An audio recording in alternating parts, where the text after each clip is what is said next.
Suddenly, there are a lot of Democrats running for their party's presidential nomination. There are some disagreements between them, but one thing many of them appear to agree on is wholeheartedly embracing the foreign policy agenda of Bill Kristol. Whether it's Syria or Venezuela or Russia, if there's an opportunity for the United States to sponsor violent conflict somewhere in the world, they support it. The only exception to this is Congresswoman Tulsi Gabbard of Hawaii. She's a sincere progressive. She is a veteran, and she says she wants to keep America out of pointless foreign wars. And for that, she has been repeatedly attacked in Washington. Congresswoman Gabbard joins us tonight. Congresswoman, thanks very much for coming on. I know that you have been criticized for straying out of approved media outlets. I'm sure you'll be criticized for coming on the show tonight. I just want to reassure Democratic voters that we disagree on many, probably most things, but you're a sincere progressive. But one place that I admire your courage is your unwillingness to go along with the foreign policy views of everyone else in Washington, and you really have been attacked for it. Why do you think that is?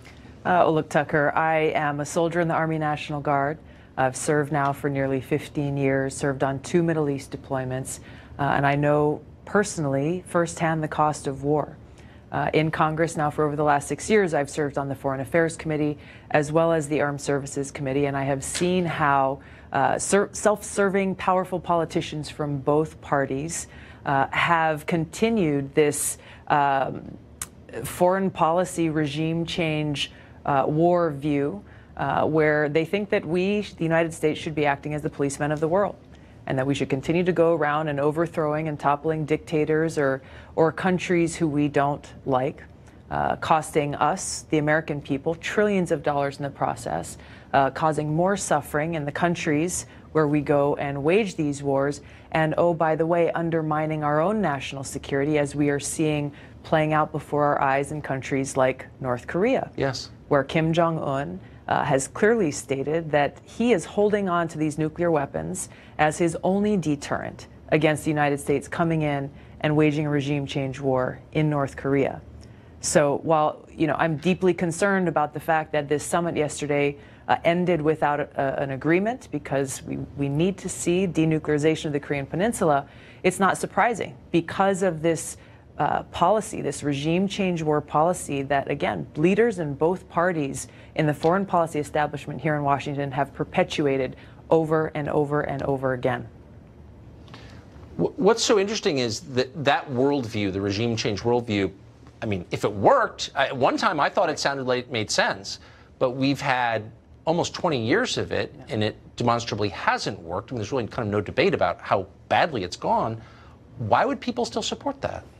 That's a great question. It's, if you look at the military-industrial complex that benefits off of these continued regime change wars, you look at those in Washington who's have invested their entire careers built on continuing to wage these wars, and the most unfortunate thing is they sell them under the guise of humanitarianism to the American people who want to be able to do good things, who want to be able to help people who are suffering, but not pointing out the fact and not facing the truth that in each of these different examples of regime change led by the United States, it has resulted in far more suffering for the people who they're supposedly trying to help.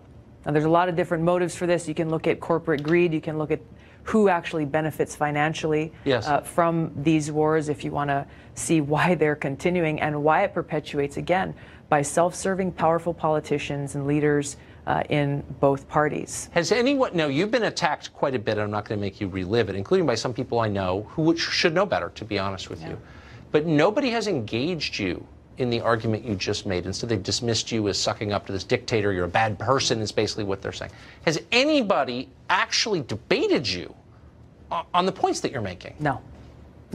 Constantly I see, again, people from both parties instead resorting to name-calling or superficial attacks because they refuse to engage on the substance of this argument about why they continue to push for and try to wage these regime change wars, ignoring the disastrous consequences on the people in those countries and the American people.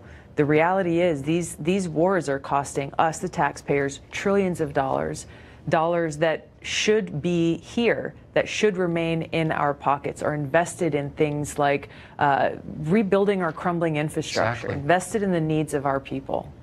I just want to say again, just to be totally clear, We disagree on many things, but I admire your bravery for saying that out loud, and you are always welcome on the show. I appreciate your coming. Thanks, Thank Tucker. you very much. Appreciate it.